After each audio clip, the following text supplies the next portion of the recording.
그들의 행실의 결말을 주의하여 보라는 제목으로 오늘 함께 은혜를 나누겠습니다. 16세기 중세 로마 가톨릭 교회의 타락과 부패에 항거하여 일어난 종교개혁은 루터 한 사람에 의해서 이루어진 일이 아니고 다양한 종교개혁 진영들의 연합작품이라 할 수 있습니다. 일단 루터를 중심으로 하는 독일의 루터파가 있었고, 츠빙글리와 칼빈을 중심으로 하는 스위스의 개혁파가 있었습니다. 그 외에 스위스 형제단으로부터 시작하여 남부 독일과 네덜란드로 확산된 아나베프티스트, 잉글랜드를 중심으로 하는 송공회 등이 있었어요. 그 중에서 스위스 개혁파 종교개혁 운동이 유럽 전 지역에 전역에 가장 널리 확산이 되었습니다. 프랑스, 잉글랜드, 스코틀랜드, 독일, 네덜란드는 물론이고 폴란드, 보헤미아, 헝가리 등에까지 그 세력이 퍼졌습니다. 이때 프랑스에서 등장한 종교개혁 세력이 바로 위그노입니다. 위그노는 쉽게 말해서 스위스 제네바의 개혁자 존 칼빈의 개혁운동에 동참한 프랑스의 기독교 신자들을 가리키는 용어, 프랑스의 기독교 신자를 위그노라 그랬어요. 요즘 우리 교회를 가리키는 새로운 용어가 생겨났는데 혹시 알고 있습니까? 프랑스의 이 종교개혁, 그 신학을 따르고 그 신앙을 유지한 사람들을 위그노, 광주 청사교회를 가리키는 또 다른 용어들이 생겨났는데 세대 통합 공동체, 마룻바닥 공동체, 유별난 공동체, 이상한 공동체, 열정의 공동체, 이런 얘기 혹시 못 들어보셨어요? 앞으로 듣게 될 겁니다. 이번 22차 비전 트립 탐방팀, 이 종교개혁 유적지, 이 종교개혁의 유적지, 특히 그 위그노들의 신앙 발자취를 살펴볼 계획입니다. 물론 일부 수도원들도 포함되어 있고 여러 가지 다른 일정들도 포함되어 있습니다만은 아주 정신없이 열심히 돌아야 다 감당할 수 있는 그런 코스입니다. 제가 매년 유럽 기독교 유적지 탐방을 진행하는 이유는 단 하나예요. 정신 차리지 않으면 우리도 이 길 간다. 정신 차리지 않으면 우리 아이들에게 신앙 전수하지 아니하면 우리도 유럽 교회처럼 된다. 이걸 시청각으로 보여주고 싶은 거예요.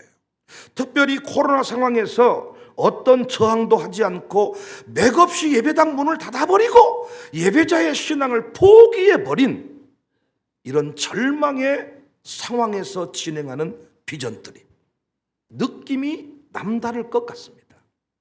16세기 프랑스에서 로마 가톨릭과 위그노는 1562년부터 1598년까지 약 36년 동안 치열한 전투를 벌여요. 큰 무력 충돌이 8번이나 일어나는데 이것을 위그노 전쟁이라고 합니다. 위그노 종교 전쟁, 치열한 전투였죠. 끝이 보이지를 않았어요. 그런데 앙리 4세가 1598년에 낭트 칙령을 발표하면서 이 싸움이 일단락된 듯 했습니다. 이 낭트 칙령이라 하면 프랑스 내에서 가톨릭 외에 이 개신교를, 이 위그노의 신앙을, 이들의 종교적인 자유를 인정한다는 선언이었습니다.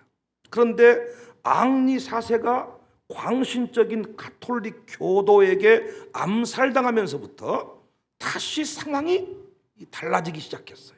루이 12세, 13세 시대부터 이 낭트 칙령을 철폐하고자 했는데 드디어 1787년 루이 14세가 1685년에 발표한 이 낭트 칙령을 폐지하고 몽텐블로 칙령을 선포합니다. 이 몽텐블로 칙령이 뭐냐? 그 내용을 언급하면 다음과 같아요. 첫 번째 내용은 프랑스 전역에 남아있던 개신교들의 예배 초소를 파괴한다. 개인 예배를 전면 금지하기 위해서 택한 방법이 프랑스 내의 개신교인들의 예배 초소 폐쇄한다, 파괴한다. 두 번째 내용은 15일 내에 프랑스로부터 개신교 목사들을 전면 추방한다. 세 번째 칙령이 개신교 학교들을 다 폐지한다. 네 번째 내용은 부모들이 신앙교육을 하는 것을 전면 금지한다.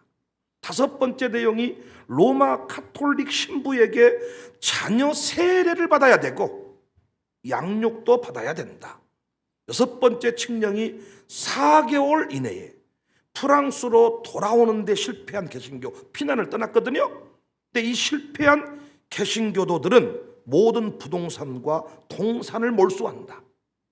일곱 번째 칙령이 프랑스로부터 신앙 때문에 피난하다가 발각된 남녀는 모두 종신형 살게 하겠다. 이 낭트 칙령이 폐지된 후 102년간 몽템블로 칙령 선포 이후에 엄청난 박해를 위군노들이 받습니다. 신앙을 지키기 위해 받은 박해들을 몇 가지만 소개하면 대단해요. 1572년 8월 24일에 일어난 바돌롬의 대학살이란 게 있는데 불과 일주일 만에 7만 명 이상을 살해해버립니다. 신앙의 이유로 7만 명 이상. 이때 로마 교황청에서는 위그노들을 죽인 그날을 축제일로 정하고 잔치를 벌여요. 대학살의 소식을 처음 전해준 추기경에게는 엄청난 상급을 내렸다고 알려지고 있습니다. 이야, 기쁨의 소식을 네가 드디어 전하는구나. 상금을 내린다. 처형하는 방식이 그냥 칼로 목을 베는 정도가 아니고 죽이기 전에 혓바닥을 끄집어내서 잘라버리고 산채로 자녀와 함께 화형을 시켜버립니다. 시신들이 강물 속에 던져졌고 강물은 핏물이 되어 흘렀습니다. 역사의 기록을 보면 거리들의 시신이 이 거리들의 그 시신 냄새로 코를 찔렀다. 피냄새가 진동을 했다. 재밌는 사실은 지금의 주요 관광지 루브르 박물관, 노트르담 대성당, 보주 광장 이런 곳들이 전부 주요 학살지였어요. 지금 젊은이들의 낭만으로 알려져 있는 세느강, 이 세느강이 그 위그노들의 핏물이 7만 명 이상의 그 피가 흘러갔던 곳이 세느강입니다. 문제는 오늘날 서유럽, 프랑스, 영국, 독일 이들의 영적인 상태, 종교개혁의 깃발을 들고 로마 카톨릭에 저항해서 7만 명 이상의 순교자가 나온 이 동네, 기독교 성지와 같은 프랑스, 이곳의 현재 개신교 상황은 어떻냐? 소수 종교입니다. 통계를 보면 개신교가 2%예요. 그런데 무슬림은 6%, 카톨릭이 32%, 무슬림만 또 못한 소수 종교로 전락을 해버립니다. 2010년 이후에 매년 조금씩 기독교 신자가 늘고 있기는 하지만은 대부분 흑인들이거나 이슬람에서 위협을 무릅쓰고 새로운 삶을 살겠다 개종한 자들, 아랍계 이민자들이 대부분이고 백인 위근호의 후예들은 거의 없어요. 종교개혁의 깃발을 들고 피를 흘렸던 그 선조들의 길을 걸어가지 않아요. 매년 1,000개에서 2,000개 이상의 예배당이 문을 닫고 있습니다. 그렇다면 우리 한국교회는 어떻습니까? 잘 가고 있습니까? 지금 교회들마다 계속 부흥하고 있습니까? 그렇지 않습니다. 이미 쇠퇴의 길을 가고 있습니다. 코로나 사태 이후에 그렇게 될 거다 했던 내용들이 현실로 드러나고 있습니다. 도대체 무엇이 문제입니까? 왜 순교의 피가 흘러가지 않는 거예요? 왜 7만 명의 피가 프랑스 전역을 이 유럽 땅을 덮었는데 수만 명이 이 가톨릭의 잘못된 그 교권주의, 성경을 짓밟아버린 그들의 잘못된 신앙에 항거하면서 죽어갔는데 왜 그들의 후손은 예배당을 찾지 않는 거예요? 우리 한국교회 장로님들, 한국교회 권사님들 위구노 못지 않습니다. 우리 청사교회 교인들만 해도 위구노 못지 않습니다. 위대합니다. 대단합니다. 한국교회 그 예배당들 전 세계 유례가 없는 역사들을 가지고 있습니다. 그런데 왜 그 예배당에서 우리 후손들이, 오늘 또 우리 김민 집사, 김한나 집사, 그들의 아버지, 어머니, 그 오늘 세례받은 자들의 할머니, 할아버지가 이 교회에 지금 같이 3대가 흘러가고 있는데 왜 교회들마다 할머니, 할아버지만 남고 젊은 청년들, 오늘 또 우리 중고등부, 우리 중등부 아이들이 기타를 들고 아름다운 이야기가 있네. 하여튼 여러분, 이렇게 예배 가운데 이렇게 멋진 다음 세대가 세워지는 경우가 있습니까? 전부 다 허해버려. 죄요. 아버지.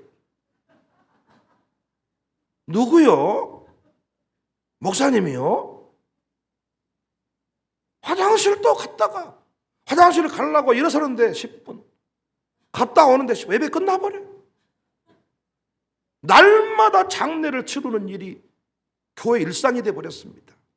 저는 교회 내에 어른들이 있는 게 잘못됐다는 게 아니고 그 어른들이 보통 어른이냐 그 말이에요. 순교의 피, 개혁의 깃발을 들고 역사를 바꿨던 사람들이 왜 그들만 남아있는가? 왜 유럽교회가 문을 닫았는가? 지금 유럽교회는 국가가 예산을 지원하는 유적지이기 때문에 그나마 건물이 보존되지만 우리나라는 불교만 유적지고 교회 건물은 아무것도 아니에요. 그래서 우리 한국이 예배당 사라지는 것, 이 무슬림에게 밀리는 것은 지금 시간 문제라고 보고 있습니다. 왜 이런 일이 벌어졌을까요? 왜 순교의 피가 흘러가지 않을까요? 왜 우리 아들, 딸들은 오늘 또 예배당에 나오지 않을까요? 무엇을 놓친 것인가? 우리는 이번 비전 드립 중에서 끊임없이 가르칠 것이고 끊임없이 가슴에 새길 것입니다. 현장을 보면서 우리 이 길 가면 안 된다. 제가 그 유럽에 그 선교사를 단독 선교사로 파송한 이유가 제가 이 가치를 본 거예요. 당신이 앞으로 한국교회를 위해 할 일이 뭐냐? 아프리카에 가서 선교하는 것도 매우 중요하지만 내가 한국에 있는 성도들과 목사님들을 당신한테 보낼 테니까 기독교 역사 연구소를 만들어서 이 무너진 유럽 땅을 당신이 보여줘야 된다. 그래서 우리가 7천만 원, 8천만 원 넘는 차를 사주기로 결단하고 차를 사줬습니다. 무엇이 문제인가? 유럽이 무너진 이유, 우리도 쇠퇴의 길을 걷고 있는 이유는 저는 두 가지라고 봅니다. 첫 번째 이유는 공동체 예배를 버렸습니다. 공동체 예배를 포기해버렸어요. 이걸 무시한 거예요. 가톨릭과의 전면전을 통해서 우리가 누리게 된 자유와 영광은 예배의 영광입니다. 교황에 의해서만 교황에게 독점되었던 예배의 자유를 종교개혁을 통해서 찾게 된 거예요. 어떤 의미에서 종교개혁이 우리에게 준 최고의 선물은 신부를 통하지 않고도 은혜의 보좌로 나아갈 수 있는 예배의 회복일 것입니다. 그 예배를 지켜내는 통로가 뭐냐? 교회 예배당이었습니다. 교회와 이 교회당과 예배는 양날의 검과 같아요. 그래서 항상 기독교인들을 없애려고 하는 자들은 예배 초소를 공격했습니다. 몽테블로 칙령에도 그 내용이 나오지 않습니까? 개인 예배를 금지하라. 예배 초소를 박살내버려라. 이번에도 정부는 모든 교회들의 예배를 중단시키고자 했습니다. 성경에 이미 예언된 대로 적그리스도가 교회를 공격할 때 항상 쓰는 방법이 예배를 중단시킨다. 예배하는 초소를 공격한다. 예배 인도자를 없애버린다. 중국 교회도 이 방법을 쓰고 있죠. 그래서 우리가 할 일은 뭐예요? 교회에서 예배하는 거예요. 모이자 한 그 초소에서 예배하는 거예요. 그리고 그 모든 예배 자리에 우리 자녀들을 참여시켜야 돼요. 하지만 유럽 교회 이 예배를 버렸죠. 개인주의 신앙으로 흘러갔죠. 각자 삶의 현장 가운데서 예배할 수 있다. 그래서 서유럽 지역의 대부분의 인구는 자신들은 여전히 크리스천이다라고 고백을 하고 종교를 조사할 때 기독교인이라고 쓰는 경우가 많지만 이렇게 정규 기독교 예배, 교회 예배에 참여하지는 않습니다. 오늘날 우리의 모습과 동일하지 않습니까? 우리 지금 평신도에게도 설교권이 있다고 주장하면서 비대면 예배를 끊임없이 정당화시키는데 2년 가까이 그 일을 해보니까 어때요? 어른들은 어떻게, 피 흘렸던 어른들은 어떻게 예배를 드리지만 애들이 예배 드리던가요? 애들이 TV 앞에 쪼그리고 앉아 있던가요? 어림도 없습니다. 그래서 우리는 이 공동체 가운데에서 이렇게 세례를 베풀고 공동체 가운데에서 우리 김만나 집사가 새벽 예배에 나와 드리고 공동체 가운데에서 예배하고 우리 은퇴 목사님들이 참 멋진 것은요, 청사교회 등록을 딱 하신 거예요. 제가 은퇴한 목사님들 몇 분 아는데 정해준 교회가 없습니다. 그냥 필요한 곳에 돌아다닙니다. 그리고 혼자 예배드립니다. 어느 순간 이상해져 버립니다. 공동체 안에서 이렇게 이번에도 그 우리 가정교회 찬양대에 조회수가 많이 올라가지만은 우리 은퇴 목사님들의 그 찬양, 그 선곡과 바이올린 그 하모니카의 선율이 목마른 이게 정확하게 엄청나게 우리 울컥했잖아요. 그때 눈물 나지 않은 사람은 거의 없었을 것입니다. 저분들도 원래 그냥 혼자 집에서 예배드리면 그냥 늙어가는 노인네로 전락할 수 있는데 청사교회 이 공동체 안에 저분들이 서 계시니까 어떤 사명감이 생겨나고 우리가 똑바로 해야 된다, 우리가 기도해야 된다, 막 교회를 염려하게 되고 가정교회 소속이 없이는 신앙 지키기가 어렵습니다. 유럽이 개인주의 신앙으로 흘러가 버렸어요. 공동체 예배를 버렸어요. 한국은 그나마 공동체 신앙이 살아있었어요. 근데 코로나 때 이걸 싹 깨버린 거예요. 정신 차려야 됩니다. 우리는 공동체 예배를 소중히 여겨야 될 줄로 믿습니다. 우리 교회가 그걸 지켰더니 이렇게 부흥한 거예요. 지금 이걸 무너뜨려버린 교회들마다 지금 위기 상황 지금 직면해 있습니다. 목사님들이 지금 불러내는데 나오지를 않는다는 거예요. 개인주의로 흘러가 버린 거예요. 전부 다. 두 번째 무너져버린 이유는, 순교의 피가 흘러가지 않는 이유는 성경을 버렸습니다. 종교개혁을 통해서 우리가 다시 찾게 된 것이 예배뿐만 아니라 성경도 되찾았어요. 종교개혁 이전에 성경은 교황의 전유물이었고 급기야 성경책은 교황의 발바닥 아래 놓이게 됐습니다.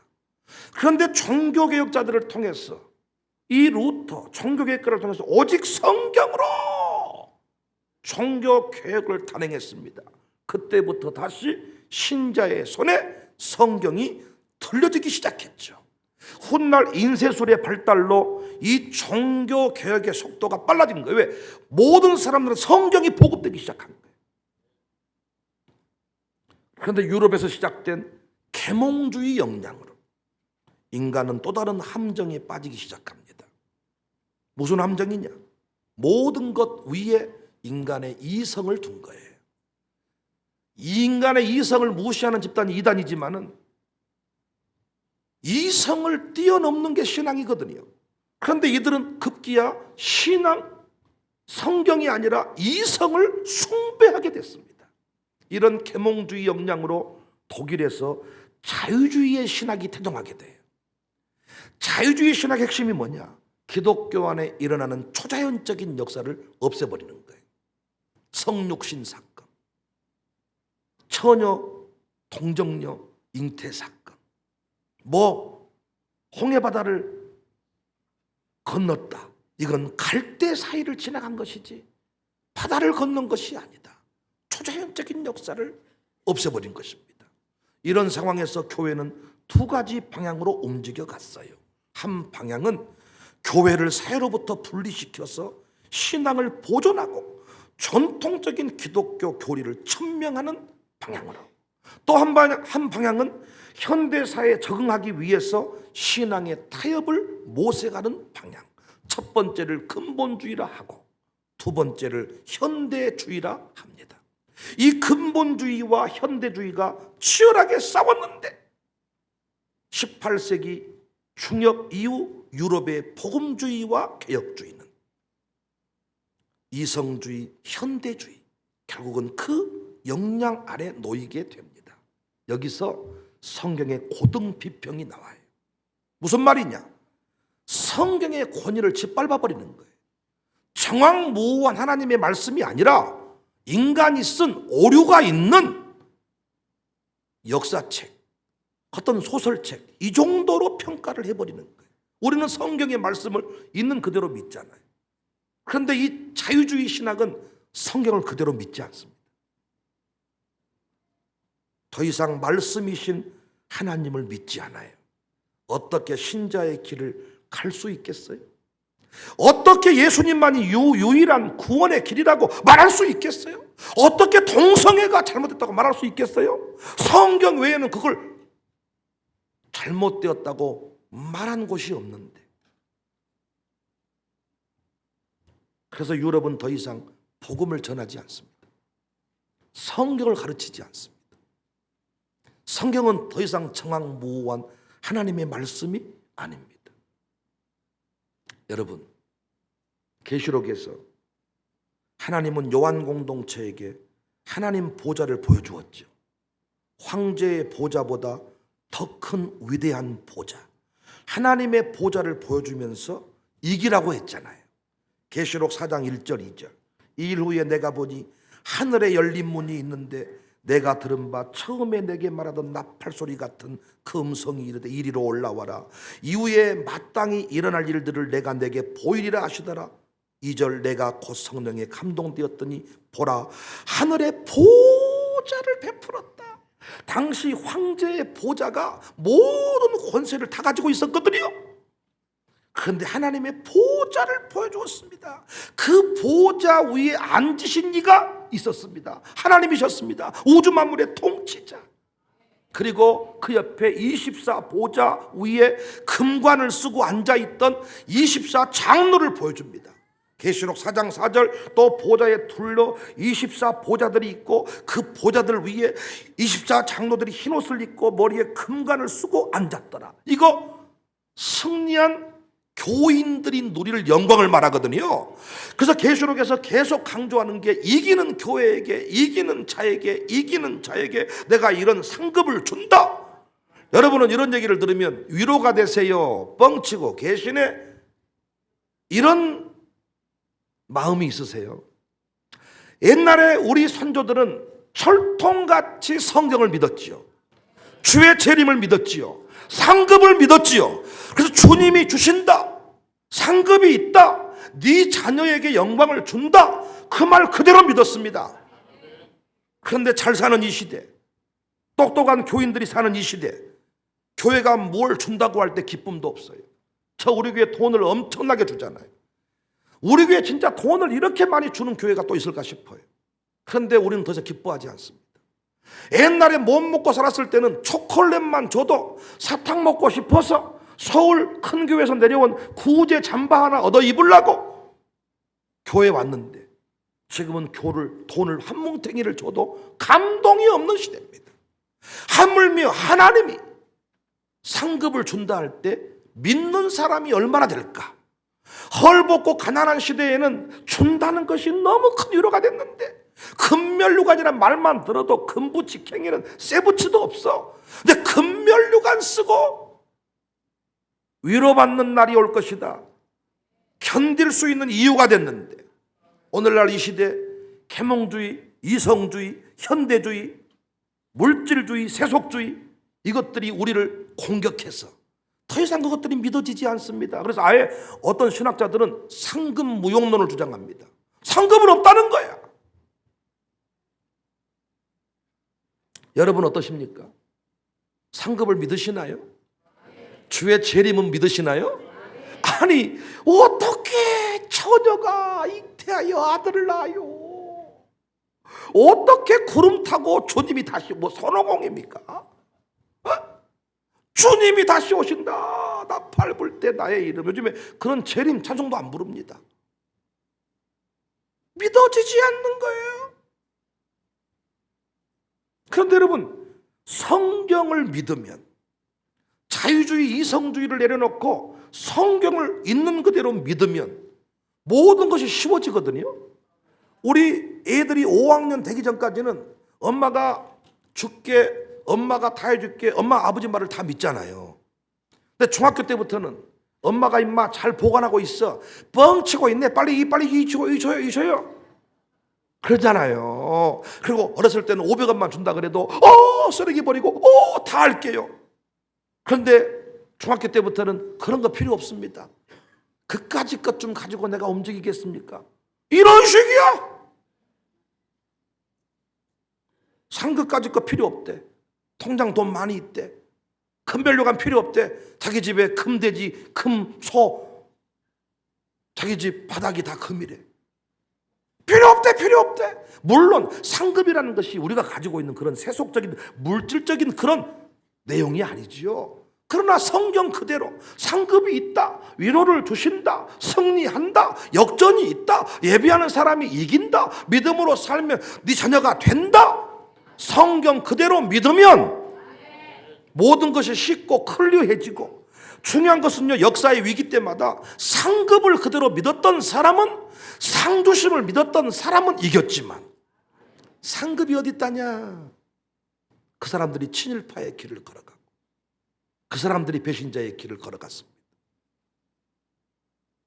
항상 올라가면 무너지더라고요. 여러분 또 기분 나쁜 얘기 좀 할까요? 민주당이 무너질 줄 알았습니까? 그러면 또 국민의힘이 저렇게 올라갈 줄 알았습니까? 조만간에 또 국민의힘은 올라갔으니까 무너지겠죠. 또 민주당이 올라가겠죠. 역사는 항상 막 지금 또 보니까 국민의힘 쪽에서는 민주당에 대해서 니들 아주 뭐 어쩌고, 지난날에 바닥을 헤맬 때가 엊그저께야. 우리 인생이라는 게요, 참 언젠가 역전이 있겠나, 언제 무너지겠나. 그런데 바닥에 섰던 사람이 큰 배지를 달고 리무진을 타고 버금소리를 타고, 언제나 배고픈 시절에 왜 타협해버리냐? 역전이 되지 않을 것 같았어. 영광의 그날이 오지 않을 것 같았어. 정치인들이 너무도 안타까운 게, 이리 갔다가 저리 갔다가 아무것도 못해. 뜻을 정하고 나의 길을 걸어가면 반드시 시대가 바뀌었을 때 역전이 되더라고요. 우리 김명수 의원님처럼 역전이 돼, 역전이. 난 저분을 진짜 너무 존경해, 진짜로. 우리 교인이라서 그런 말 한 거 아니에요. 나 이제부터 우리 교인이라고 말하고 다닐 거니까 알아서 하세요. 우리 교회 김명수 집사님 다 이렇게 우리 교인입니다, 나 말하고 다닐 테니까 그건 이제 알아서 하세요. 정말 상주심을 바라보고, 우리가 그 코로나에 걸려가지고 진짜 어제도 그런 얘기를 했습니다. 경리 강금당에 있는 분들을 제가 다 마지막 날 가서 차로 다 모셔왔거든요. 그런데 진짜 어떤 분은 다 나왔다고 나가라고 하는데, 그분들 모시고 나오는데 유리창에서 자기는 아직 격리가 돼 있어 눈물 흘리면서, 울지 마라. 그때 목사가 해줄 수 있는 그 말, 당신이 예배하다가 고난의 길을 걸어갔는데 하나님이 당신에게 상 주실 것이다. 하나님이 갚아주신다. 물론 교회가 작은 유로금을 건넸지만 너무 터무니없는 거죠. 그런데 세월이 흐르고 나니까 정말 그 고난의 길을 걸었던 사람들이 선한 능력으로 일어나가지고 다 뭐 진짜 지금 간증의 자리에 올라섰습니다. 하나님은 살아계십니다. 성경은 정확무한 하나님의 말씀이십니다. 그런데 유럽은 종교개혁 이전으로 돌아가 버린 거예요. 성경을 믿지 않아요. 성경을 내팽개쳐버린 거예요. 이성을 믿었어요. 계몽주의를 따른 거예요. 세속주의로 흘러가 버린 것이죠. 왜 우리는 동성애와 싸워야 됩니까? 성경이 금하고 있기 때문입니다. 성경을 붙들면 모든 것이 클리어해지는데 성경을 무시해버리면 우리 교회만 해도 엉망진창이 돼버리죠. 어떤 의견이 옳습니까? 어떤 의견? 가야 됩니까? 말아야 됩니까? 먹어야 됩니까? 말아야 됩니까? 그러나 성경을 딱 놓고 보면 모든 것이 클리어해집니다. 유럽의 명목상 그리스도인들은 신의 존재는 믿지만은 굳이 성경에서 말하는 대로는 아니다 이렇게 말해요. 또 그들은 과학이 종교를 필요 없게 만든다. 과학으로 증명할 수 없는 세계는 그건 진리가 아니다. 네 똥이다. 과학으로 증명돼 버린 것이 뭐 진리입니까? 피조물과 조물주는 존재하는 방식이 다른데 피조물을 증명하는 방법으로 조물주를 만날 수가 없어요. 망원경으로 별을 관찰하듯이 하나님을 볼 수가 없죠. 믿음으로 보는 것이지요. 믿음은 바라는 것들의 실상이다. 오늘 본문 7절, 하나님의 말씀을 너희에게 일러주고 너희를 인도한 자들을 생각하며 그들의 행실의 결말을 주의하여 보고 그들의 믿음을 본받아라. 14년 동안 제가 우리 교회 와서 가르쳤는데 그 가르침대로 살아낸 사람들이 있습니다. 그들의 결말을 주의해서 보십시오. 그들의 가정을 분석해서 보십시오. 14년 전과 14년 후의 인생은 차원이 다른 자리에 올라가 있을 것입니다. 그들의 결말을 주의하여 보고 여러분도 그 길을 걸어가라는 것입니다. 믿음을 본받아라. 위그노의 길, 유럽 그리스도인들이 걸어갔던 길 두 가지를 버렸습니다. 우리는 그 길 따라가면 안 돼요. 반면교사를 삼아야 돼요. 공동체 예배를 소홀히 했습니다. 우리는 끝까지 모이기를 힘써야 됩니다. 영상 예배 병상에 누워있지 않는 한 그건 없애야 돼요. 저희 교회는 그래서 병상에 누워있는 분, 타 지역에 있는 분한테만 영상 링크를 보내주고 나머지는 누구도 영상 링크를 보내주지 않습니다. 유튜브에 검색해보세요. 실시간 예배는 뜨지 않습니다. 설교는 떠도 실시간 예배 링크는 뜨지 않아요. 잘못됐습니다. 공동체 예배를 버리면 유럽교회처럼 됩니다. 성경의 권위 인정해야 됩니다. 우리를 뛰어넘는 성경의 권위, 하나님의 약속의 말씀 그대로 믿으시기를 바랍니다. 그대로 될 것입니다. 우리는 성경을 가르쳐야 돼요. 성경을 암송시켜야 돼요. 설교 말씀을 귀히 여겨야 돼요. 이 설교 노트를 중심으로 살아가야 돼요. 말씀대로 살아낸 인생 바뀌었습니다. 우리 교회 제가 간증할 수 있어요. 우리 교회 1교구부터 8교구 사역장까지 제가 간증할 수 있습니다. 말씀대로 행했더니, 말씀대로 살았더니 이들의 인생이 차원이 다른 자리로 올라갔습니다. 요즘에는 이제 그 밑에 또 8 가정교회 양육사들이 세워져 가지고 그 길을 걸어가고 있는데, 그분들은 교구 사역장에 조금 못 미치는 부분은 있지만은 그분들 역시, 왜 그분들이 10년, 5년, 7년 연수가 좀 차이가 나요. 그분들도 말씀대로 살았더니 대역사가 일어났습니다. 말씀은 살아있는 하나님이십니다. 우리 교회는 철저히 공동체 예배를 중요시 여기고 하나님의 말씀을 있는 그대로 믿어서 끝내 승리하는 선교의 피가 흘러가게 하는 복된 통로가 되시기를 주님의 이름으로 축복합니다. 그들의 행실의 결말을 주의하여 봅시다.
십자가 밑에 내 죄를 풀었네. 주님을 찬송하면서 할렐루야 할렐루야